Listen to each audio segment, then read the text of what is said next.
Syaitanirrajim. Bismillahirrahmanirrahim. Assalamualaikum warahmatullahi wabarakatuh.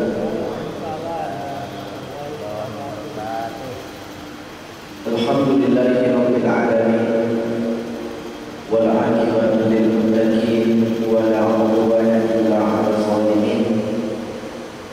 Alhamdulillahilladzi ahyana ba'da ma amatana wa ilayhi nusyur.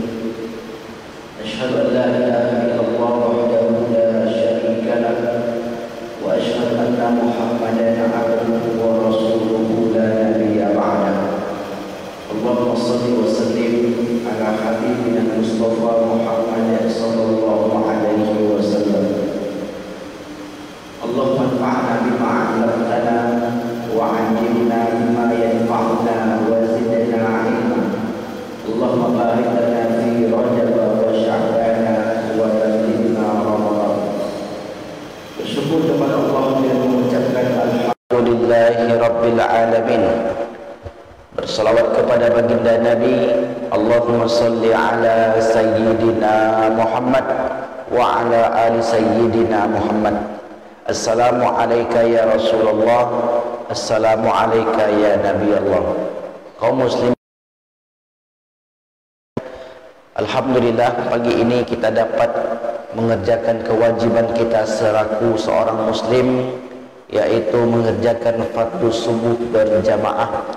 Mudah-mudahan kita dimudahkan untuk beribadah hingga akhir hayat kita. Amin ya rabbal alamin. Berselawat kepada baginda Nabi. Allahumma salli ala sayyidina Muhammad wa ala ali sayyidina Muhammad. Assalamu alayka ya Rasulullah. Assalamu alayka ya Nabi Allah. Bapak Ibu yang berbahagia, pagi ini kembali kita melanjutkan kajian perjalanan hidup setelah kehidupan di dunia ini. Tema kita pagi ini tentang pertemuan arwah orang-orang yang hidup dengan arwah orang-orang yang telah meninggal di alam mimpi,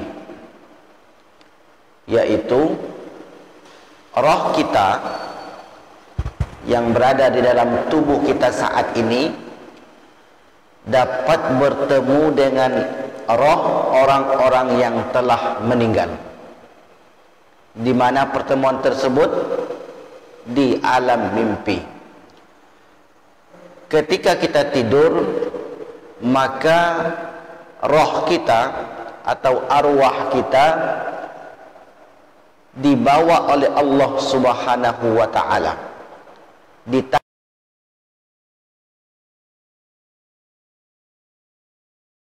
Walaupun demikian, situlah Allah pertemukan antara roh orang yang hidup dengan roh orang yang telah meninggal. Orang yang telah meninggal disebut dengan mati, yaitu mati besar. Adapun orang yang sedang tidur disebut sebagai mati kecil. Itu sebabnya ketika kita bangun tidur, doa yang kita ucapkan adalah doa tentang kematian. Alhamdulillahilladzi ahyana ba'dama amatana wa ilaihi nusyur. Segala puji bagi Allah yang telah menghidupkan kami setelah mematikan kami, dan kepadanya kita akan dikembalikan atau dikumpulkan. Maknanya, ketika kita tidur, sesungguhnya kita sedang mati, yaitu mati kecil.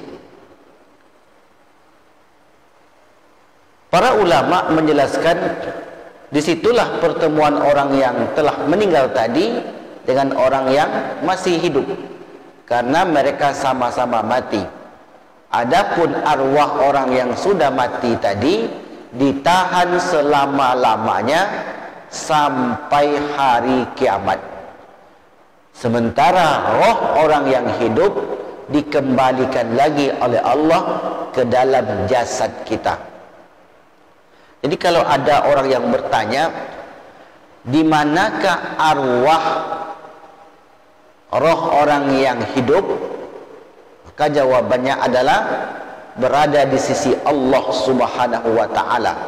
Allah tahan arwah tersebut.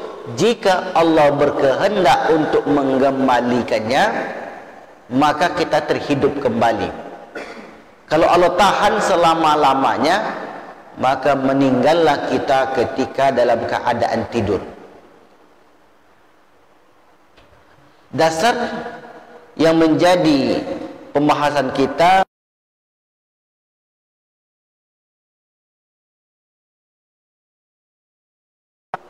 Bapak Ibu nanti sampai di rumah buka Al-Quran, lihat surah Az-Zumar 42, di mana ayat tersebut menceritakan roh kita saat tidur ditahan oleh Allah dan dilepaskan kembali sesuai kehendaknya, dan roh orang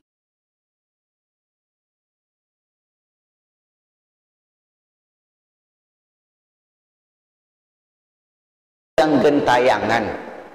Tidak ada roh itu yang kembali ke rumah. Tidak ada roh itu yang menghantui di dunia ini. Jikapun itu kita melihat ada yang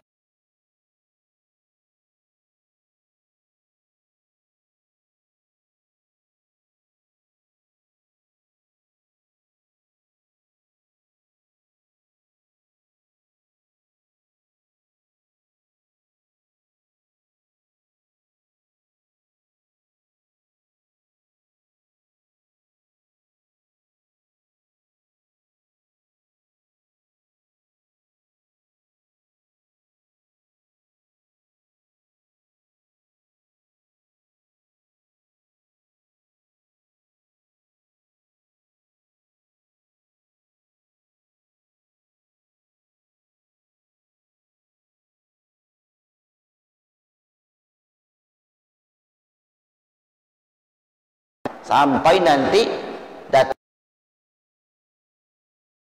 Subhanahu wa ta'ala berfirman, a'udzubillahi minasyaitonir rajim, Allahu yatawaffal anfusa hina mautiha wallati lam tamut fi manamiha fayumsikul lati qada 'alaihal mauta wa yursilul ukhra ila ajalin musamma.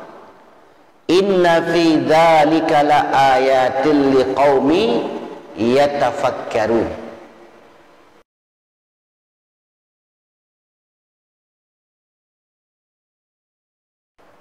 Anfusa, jiwa-jiwa. Jadi yang mati itu adalah jiwa, bukan roh. Roh itu ada yang mati? Tidak ada. Roh itu kekal selama-lamanya. Roh itu datang daripada Allah, lalu kemudian ditiupkan ke dalam jasad, sehingga jasad yang awalnya itu mati menjadi hidup. Inilah dia jasad sekarang ini, yang sampai saatnya nanti jasad ini akan mati kembali. Maka kalau ada yang menyebut kita kalau sudah mati maka sudah selesai urusan dengan dunia, yang mati jasad. Karena dalam tubuh manusia itu ada 3 unsur. Ada unsur roh, ada unsur jasad, ada unsur jiwa. Jiwa itu bahasa Arabnya nafs. Ketika orang meninggal, Allah menyebutkan kullu nafsin dha'iqatul maut. Setiap yang berjiwa itu mati. Roh tidak mati. Roh itu bersifat kekal. Surga, neraka kekal. Roh kekal.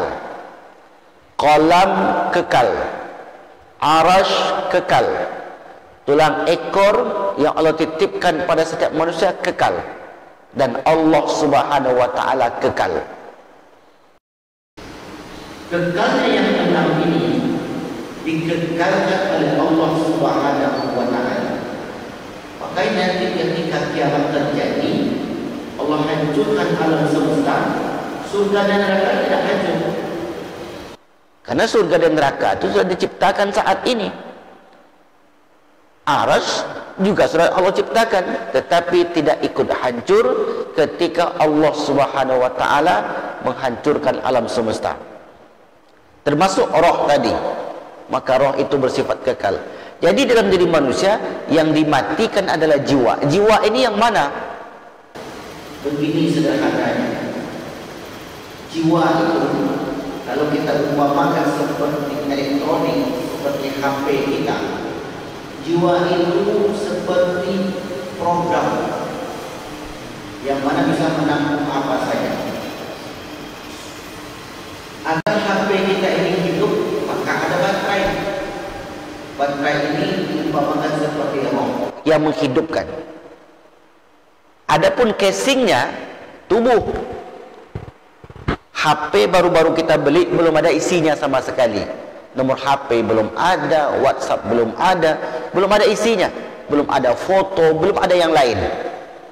Yang adanya program bawaan.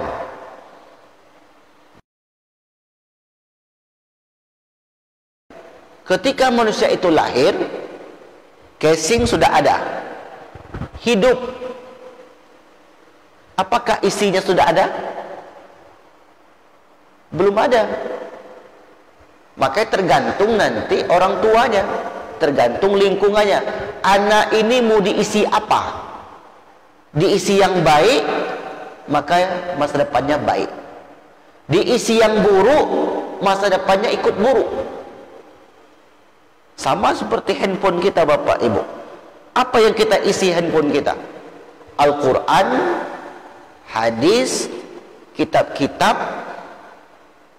atau yang buruk-buruk, dangdut koplo, lagu DJ, atau apa? Bergantung dengan kitanya. Begitulah umpama antara anak yang baru lahir ini. Mau jadikan apa? Kullu mauludin yuladu alal fitrah. Setiap yang terlahir itu fitrah, suci, bersih, kosong, blank. Fa'abawahu, maka orang tuanya yuhawwidanihi, yang menjadikan dia beragama Yahudi, wa yunassiranihi, yang menjadikan dia beragama Nasrani, majisanihi, yang menjadikan dia beragama Majusi. Jadi besar pengaruh orang tua terhadap kejiwaan anak. Maka nanti anak itu diisi dengan yang baik-baik, maka baiklah perjalanannya. Tapi kalau sudah sejak kecil diajarkan kekerasan, diajarkan kata-kata kasar, maka nanti anak itu terinstal dalam diri dia yang kasar-kasar, terinstal dalam diri dia perkara-perkara buruk. Dari kecil diajarkan oleh orang tuanya ke masjid, diajarkan Al-Quran, diajarkan penutur kata yang sopan. Kira-kira anak ini di masa yang akan datang jadi orang baik atau orang buruk? Besar kemungkinan jadi orang baik. Tapi coba sebaliknya, diajarkan anak ini berkata kotor, diajarkan untuk mencuri, diajarkan untuk menindas orang. Di masa yang akan datang anak ini jadi orang baik atau jadi orang buruk? Besar kemungkinan menjadi orang buruk, meskipun ada peluang untuk jadi orang baik. Kenapa demikian? Terinstal. Nah, jiwa, kullu nafsin dha'iqatul maut, setiap yang berjiwa maka itu mati. Roh tidak mati. Maka dalam ayat Zumar 42 tadi, Allahu yatawaffal anfusa, Allah mewafatkan jiwa hina mautiha, ketika mati, walladzi lam tamut fi manamiha, dan orang yang belum mati di dalam tidurnya. Fayumsikul lati qada 'alaiha al-mauta, Allah menahan jiwa orang yang, roh orang yang mati tadi sampai hari kiamat. Wa yursilul ukhra ila ajalin musamma, dan melepaskan roh orang yang hidup tadi sampai waktu yang ditentukan. Inna fi dzalika laayat, sesungguhnya hal itu adalah tanda-tanda kebesaran Allah li qaumin yatafakkarun, bagi orang-orang yang berfikir. Apa maknanya? Jadi kita bertidur ini rupanya menjadi tanda-tanda kekuasaan Allah kalau manusia itu berfikir.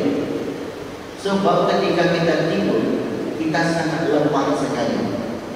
Ketika kita tidur, kita tak bisa berbuat apa-apa. Andailah ketika tidur itu kita langsung wafat, langsung meninggal, tidak dikembalikan lagi roh itu ke dalam tubuh kita, maka itulah tidur kita selama-lamanya. Kalau kita tengok berita beberapa waktu yang lalu Bapak itu, bagi orang-orang yang berfikir, apa maknanya? Jadi kita bertidur ini rupanya menjadi tanda-tanda kekuasaan Allah. Di dini hari mereka tidur selama-lamanya. Artinya tidur selama-lamanya, meninggalkan dunia ini. Mati kecilnya itu menyongsong kematian besar dia.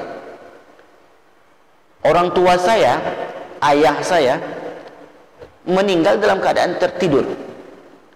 Pada pagi Jumat, pada malam Jumat dia tidur seperti biasa.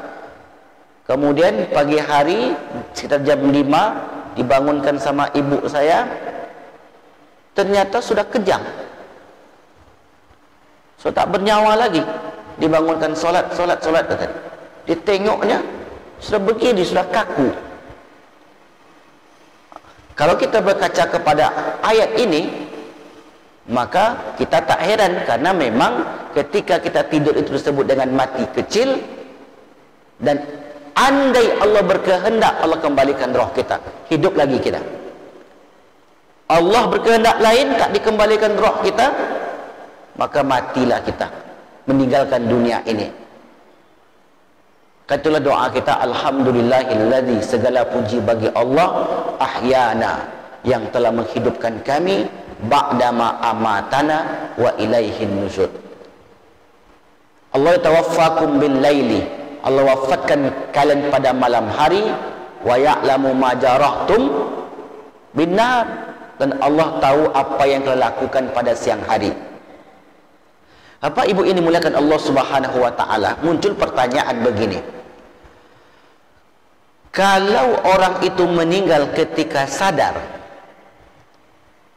bukan dalam keadaan tidur atau pingsan, maka ada harapan untuk membacakan talqin. Benar? Ada harapan kita untuk membimbing orang tua kita. Misalnya dia sakit, terbaring, dan nampak tanda-tanda kematiannya. Bagaimana cara tanda kematian seseorang? Bagaimana cara mengetahuinya? Yang pertama, kakinya mulai dingin. Lalu kemudian roh itu ditarik ke lutut, kemudian naik ke dada, dada mulai terasa sesak. Yang awalnya normal dalam bernafas sudah mulai. Kalau Bapak Ibu perhatikan orang terbaring di rumah sakit, pasti begitu tandanya. Karena kalau kita merujuk kepada ilmu kedokteran, itulah yang mereka ketahui. Dan kita sinkronkan dengan ilmu-ilmu Al-Quran dan hadis juga begitu. Wal taffatis saku bisaq, betis orang yang akan meninggal itu bertaut. Bertaut itu maknanya mulai mati. Yang bagian kaki itu mulai mati. Maka orang kedokteran menyebutnya kakinya sudah mulai dingin. Kenapa dingin? Ya karena yang bagian kaki itu mulai mati. Lalu kemudian roh itu naik ke lutut, mulai mati. Naik ke dada, mulai mati. Di dada mulai terasa sesak. Lalu kemudian naik ke kerongkongan. Di kerongkongan pun mulai ada suara seperti orang mendengkur, seperti orang ngorok. Ada yang tandanya itu kasar, ada yang lembut. Lalu kemudian terakhir roh itu dicabut dari ubun-ubun. Itulah berakhir. Makanya orang yang meninggal sebagian matanya terbuka. Mengapa matanya terbuka, Ustaz? Karena dia melihat kemana rohnya dibawa. Ada seorang dokter, Bapak Ibu. Dokter ini pernah menjadi kepala rumah sakit RSUD. Dokter ini orang yang rajin mengaji. Dipadukannya antara ilmu yang dia dapat di pengajian dengan pengetahuan dia di bidang kedokteran. Ketika beliau sakit terbaring di rumah sakit, kemudian di detik-detik rohnya dicabut, dia sadar. Lalu kemudian dipanggillah istrinya, "Wahai istriku, ini roh sudah mau dicabut. Sebentar lagi abang akan meninggal." "Dari mana abang tahu?" "Ini kaki sudah mulai mati." Dipegang oleh istrinya, kakinya sudah mulai dingin. Lalu kemudian terasa ditarik, ini sudah mulai naik ke atas. Masih sadar, Bapak Ibu, luar biasa. Hebat itu. Karena memang orangnya baik, suka menolong orang, rajin beribadah. Diberi kekuatan oleh Allah, disadar ketika akan meninggal. Biasanya orang kan meninggal tuh tak sadarkan diri. Ada yang menghempaskan badannya ke dinding, ada yang menghempaskan badannya ke lantai. Ini cerita seorang dokter kepada saya. Kami pernah menangani orang, Ustaz, ketika akan meninggal, dihempaskannya badannya ke dinding, dihempaskan badannya ke lantai. Lalu kemudian ditanya oleh dokter ini kepada dokter yang lebih senior. Dia sudah profesor. Ayah dia pula. "Apakah ini reaksi obat?" kata dia. Kata ayahnya, "Bukan. Ini bukan reaksi obat." "Lalu mengapa terjadi seperti ini?" Kata ayahnya, "Ini sudah di luar kuasa kita."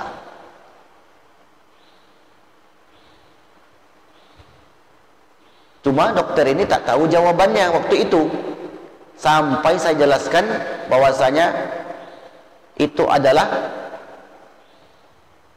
apa istilahnya, panjaran azab sebelum azab yang sesungguhnya. Karena mereka ditampar-tampar oleh malaikat yang akan mencabut nyawanya. Yadribuna wujuhahum wa adbarahum, ditampar muka dan punggung mereka. Makanya mereka kesakitan. Tetapi dokter yang kita ceritakan tadi tidak. Dia sadarkan diri, dia rohnya itu dicabut. Nah, sampai di dada ditengoklah oleh istrinya, detak jantungnya sudah mulai melemah. Sampai dicabut, terakhir berakhir di kepala. Nah, ada kesempatan bagi istrinya untuk mentalkinkan. Karena ketika roh itu sampai di kerongkongan, dianjurkan kita untuk mentalkin, "Lakinu mautakum la ilaha illallah." Itulah sekurang-kurangnya. Andai kita berhasil mengucapkan kalimat tersebut, "Man kana akhiru kalamihi la ilaha illallah dakhalal jannah," maka Allah mudahkan perjalanan hidup kita di alam barzakh. Lalu bagaimana dengan orang yang meninggal dalam keadaan tidur tadi? Apakah mereka punya kesempatan untuk mengucapkan kalimat la ilaha illallah? Punya enggak, Ustaz? Ternyata Nabi Muhammad SAW mengajarkan satu doa. Doa ini kalau dibaca oleh seorang sebelum tidur, kata Nabi, orang itu meninggal dalam keadaan fitrah, suci bersih. Waja'alhunna akhira ma tatakallamu bihi, jadikanlah doa ini akhir dari ucapannya. Fa idza mutta min lailatika, andai engkau wafat pada malam itu, fa anta alal fitrah, maka engkau meninggal dalam keadaan fitrah. Doa ini jarang sekali saya dengar. Doanya 5 yang kita minta. Riwayat dari Bara' bin Azib, an Bara' ibn Azib qala qala an-nabiy sallallahu alaihi wasallam, idza ataita madja'aka, apabila kamu akan berangkat tidur, mau tidur, fatawadda wudu'aka lis-shalah, berwuduklah kamu seakan-akan kamu akan solat, seperti wuduknya solat. Kita mau tidur, wuduk terlebih dahulu. Summa taji ala shikkikal aiman, lalu kemudian tidur mengarah kanan, tidur sunnah. Summa qul, kemudian ucapkanlah doa ini, kata Nabi, Allahumma aslamtu wajhi ilaika wa fawwadtu amri ilaika wa alja'tu zuhri ilaika raghbatan wa rahbatan ilaika la malja'a wa la manja minka illa ilaika. Allahumma amantu bi kitabika alladhi anzalta wa bi nabiyyika alladhi arsalta. 5. Siapa yang hafal doa ini? Bagus sekali diamalkan. Diamalkan sebelum tidur. Kalau bapak ibu membaca Al-Quran, zikir, berselawat atau mungkin solat dahulu, itu sudah benar, silakan dilanjutkan. Tetapi ditutuplah semua amalan kita dengan doa ini. Karena kata Nabi, fa in mutta min lailatika, andai engkau meninggal pada malam itu, fa anta alal fitrah, engkau meninggal dalam keadaan fitrah. Apa artinya fitrah? Suci, bersih. Itulah artinya fitrah. Waja'alhunna akhira ma tatakallamu bihi, jadikanlah doa ini akhir daripada ucapanmu. Kata fitrah, tadi kita bacakan satu hadis, kullu mauludin yuladu alal fitrah, setiap bayi yang lahir fitrah, suci, bersih. Maka orang tuanya yang menyebabkan bayi ini kotor atau bayi ini bagus. Orang tua, lingkungan, sekolah dan sebagainya. Karena dulu kita itu bersih, putih, tak ada dosa, berjalanlah kita di dunia ini. Akhirnya yang kertas putih tadi tercoret-coret. Banyak keburukan-keburukan yang dilakukan. Mengambil hak orang lain, menyebut keburukan orang lain, menghibah, namimah, berkhianat, berdusta, banyak sekali. Maka Allah Subhanahu wa taala ingin ketika kita meninggalkan dunia ini, Allah juga menginginkan kita dalam keadaan bersih dan suci. Inilah doanya. Bapak ibu bisa ikuti saya, sama-sama kita membacanya. Allahumma aslamtu. Saya ulang lagi, Allahumma aslamtu wajhi ilaika wa fawwadtu amri ilaika wa alja'tu zuhri ilaika raghbatan wa rahbatan ilaika la malja'a wa la manja minka illa ilaika. Allahumma amantu bi kitabika alladzi anzalta wa bi nabiyyika arsalta. Sudah hafal?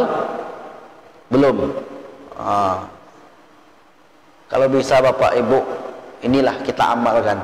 Karena kalau kita mengaji tidak ada yang dibawa pulang, rugi sekali. Apa sebab? Sebab waktu kita sudah habis. Kalaulah dapat dilakukan yang lain, dapat melakukan yang lain. Ada kisah dahulu, ada seseorang mengaji sudah 30 tahun, ikut terus mengaji, tak pernah berhenti. Di usia tua ditanyalah sama Ustadz ini, Bapak sudah berapa tahun ikut mengaji? Saya mengaji di sini Ustadz, mulai ayah Ustadz menyampaikan ceramah di sini sampai Ustadz. Bayangkan Pak, betapa lamanya deh. Ditanyanya, apa yang lengket dari ayah saya itu? Pelajaran-pelajarannya. Itulah tidak tahu saya. Kenapa demikian Bapak Ibu? Karena banyak orang yang mengaji itu hanya ingin menikmati sebagai penikmat saja, bukan penuntut. Penikmat itu seperti apa Ustaz? Kalau tidak membuat ketawa, maka tidak enak. Saya diminta ngisi kajian, Ustaz. Nanti ngisi kajian di sini buat jemaah tuh tertawa ya, buat yang lucu-lucu. Saya bilang, kalau mencari yang lucu Bapak Ibu, undang saja pelawak, nggak usah saya. Kalau saya mengaji, saya bilang, ya beginilah modelnya.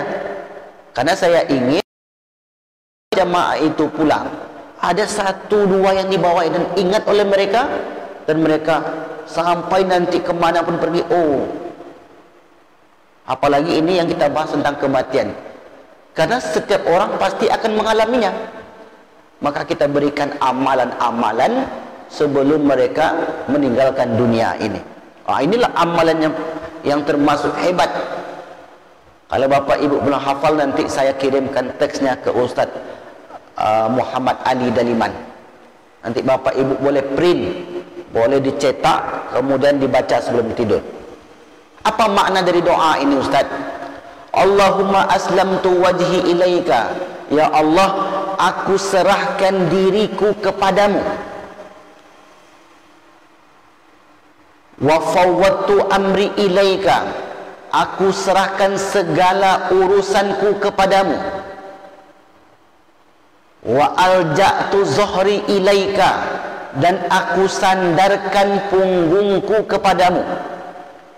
Bayangkan Bapak Ibu, kita menyebut kita sandarkan punggung kita kepada Allah, padahal kita sandarkan bukan kepada Allah. Kita sandarkan ke tembok, ke dinding, ke tiang, atau ke kasur. Tapi kenapa kita menyebutnya kita sandarkan kepada Allah? Karena ketika kita tidur, kita sangat lemah sekali. Andai Allah bantu kita, tolong kita, maka Allah bangunkan kembali. Wa alja'tu zuhri ilaika, aku sandarkan punggungku ini kepadamu, raghbatan, dalam keadaan harap. Kenapa disebut harap? Karena kita berharap tidur kita itu bukan tidur selamanya, bukan membawa kematian. Kita berharap. Wa rahbatan, dan kita takut andai Allah langsung ambil nyawa kita tadi, kita tak dapat lagi beramal. Maka dalam doa lain disebutkan oleh Rasulullah SAW, bismika, dengan menyebut namamu, wada'tu janbi, aku sandarkan punggungku ini, aku baringkan badanku ini. Bismika wada'tu janbi, in amsakta nafsi, andai engkau tahan rohku ini ya Allah, farhamha, maka rahmatilah dia. Wa in amsakta farhamha, wa in arsalta, andai engkau lepaskan, andai engkau kembalikan lagi ke tubuh saya ini, fahfazha, maka jagalah ia sebagaimana engkau menjaga hamba-hambamu yang soleh. Ini doa tambahan. Itulah kita katakan tadi, raghbatan, kita berharap kembali bahwasanya tidur kita itu bukanlah berakhir dari kehidupan di dunia ini. Siapa yang bisa menjamin nanti malam dia tidur, besok bangun lagi? Ada bisa menjamin? Tak ada bisa menjamin. Kalaulah manusia itu berpikir, ini kan saya mau mati nih, mati kecil maksudnya. Kalaulah Allah tahan roh saya nanti, selesailah saya di dunia ini. Tak ada lagi apa-apa di dunia ini. andailah Allah tak kembalikan lagi roh saya di dunia ini, maka berakhirlah kehidupan saya di dunia ini. Di mana saya setelah itu? Semestinya begitulah berpikir kita ketika kita hidup di dunia ini. Andai Allah cabut roh saya ketika saya tidur itu, maka di mana saya setelah itu? Apa yang saya dapat nanti sesudah itu? Apa yang terjadi kepada saya setelah itu?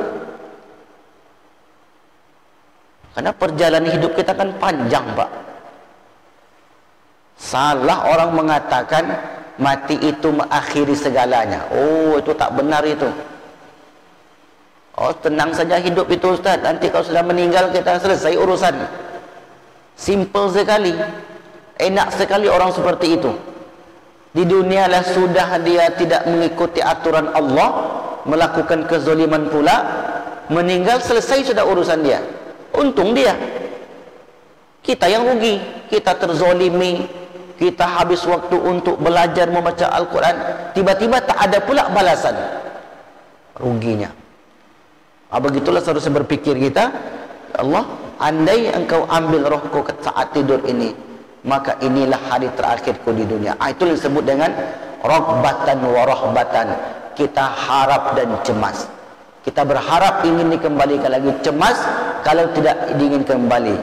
La malja'a, tidak ada tempat berlindung.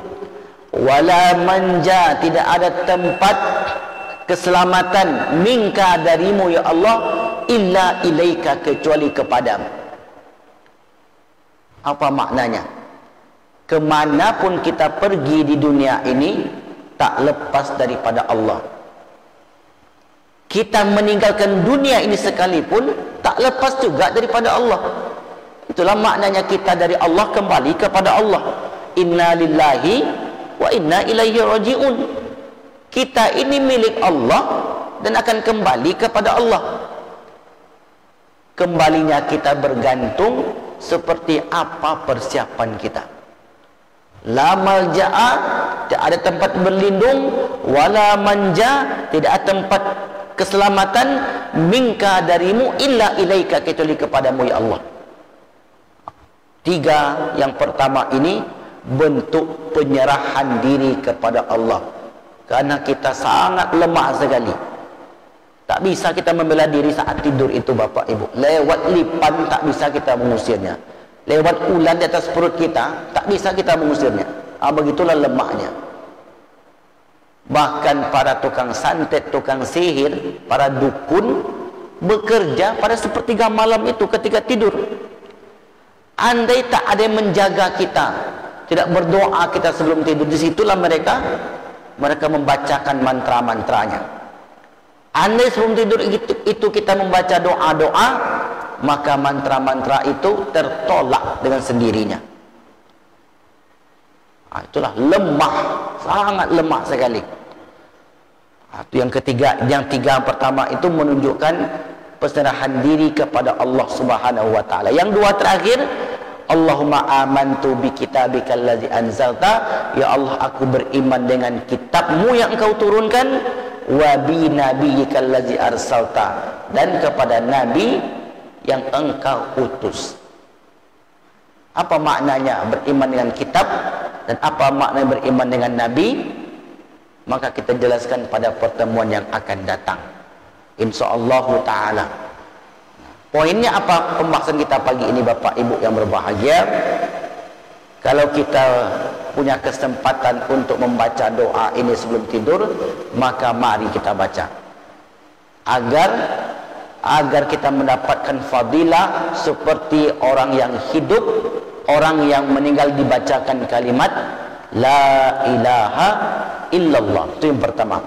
Yang kedua, ketika kita tidur dengan membaca doa ini dan amalan-amalan yang lain, kita bertemu dengan orang tua kita yang sudah meninggal, kawan kita yang sudah tiada, maka pertemuan itu adalah pertemuan yang benar, bukan datang daripada setan.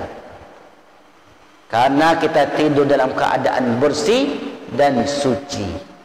Inilah keistimewaan doa yang kita ajarkan pada pagi yang berbahagia ini.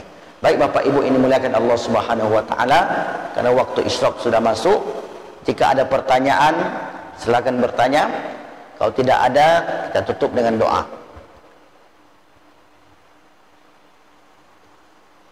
Cukup? Alhamdulillahirabbil alamin. Berarti paham semua. Alhamdulillah. Jadi pengajian itu yang penting, paham. Jadi kalau orang bertanya, di mana roh kita ketika tidur? Belum paham berarti lagi. Kalau belum bisa menjawab, belum paham berarti. Kita ulang lagi nanti insyaallah 2 minggu yang akan datang. Betul-betul paham kita. Dan apa amalan supaya kita mendapatkan kalimat la ilaha illallah ketika meninggal dalam keadaan tidur? Ini dia amalannya. Insyaallah nanti tolong kawan dari Podomara ya sampaikan ke Ustaz Daliman, soalnya saya share doa ini dan silakan di print. Cuma 1 halaman. Silakan Bapak Ibu tempel di dinding rumah atau diletakkan di dalam buku wirid, dilipat. Belum tidur baca sedikit. Allahumma aslamtu wajhi ilaika wa fawwadtu amri ilaika wa alja'tu zari ilaika raghbatan wa rahmatan ilaika la malja'a wa la manja minka illa ilaika. Allahumma amantu bi kitabikal ladzi anzalta wa bi nabikal ladzi arsalta. Dah hafal? Belum lagi Ustaz. Panjang betul Ustaz. InsyaAllah sedikit-sedikit, jangan dipaksakan. Karena kalau mesin itu sudah lama dipakai, harus larinya 30-40 saja. Jangan lari 120, copot nanti bannya. Sedikit-sedikit kita ajarkan, mudah-mudahan ini bermanfaat. Sebenarnya ini Bapak Ibu bukan untuk Bapak Ibu, untuk saya. Saya selalu berpikir itu ketika akan tidur, besok bangun tuh enggak ya? Masih hidup atau enggak besoknya? Kalaulah Allah tak kembalikan lagi roh saya, langsung dicabut selama-lamanya macam ayah saya, aduh habislah sudah.